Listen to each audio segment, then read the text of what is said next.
Bueno, Neritz, orain arte txapelketan bi saio jokatu dituzu, gainera azkeneko amintza finalera bigarren puntuazio altuenarekin iritsi zera. Orain arte egindako ibilbidearekin gustora? Bai, pozik ez, azkenean begia da hori ez, txapelketa hartu nuen saioz saio joateko, eta ea nola pasatzen zen, eta saran lehen atera nintzen, eta Luson ere bigarren. Lusoko saioa gabadikoa baino hobea izan zen ere ustez, eta agian horrek puntuazioetan eragin zuen.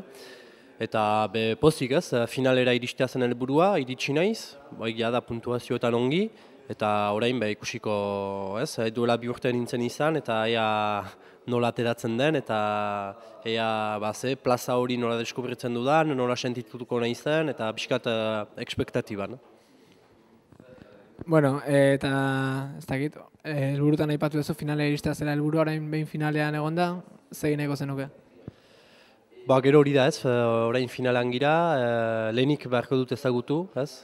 Nola hartzen den egun hori, nola etortzen den plaza hori, jendearekiko, zeharreman, deskubritu ez, lehenik ea nola aterako den, eta gero egia da denek nahi dugula finalan saio hon bat egin, nik ere bai noski, eta batez ere ez, hala ere final hau berezia da, ez, txapelketa hau berezia da, euskaraz jardun kultural batean edo euskarazko jarduera batean Donibane Lutzunen 1700 pertsona biltzea arraroa da, eta orduan badugu ardura kolektibo bat ez, gure buruarekiko eman behar duguna, ongi aritzea, festa polita ateratzea, eta ardura kolektibo horretaz ere kontziente.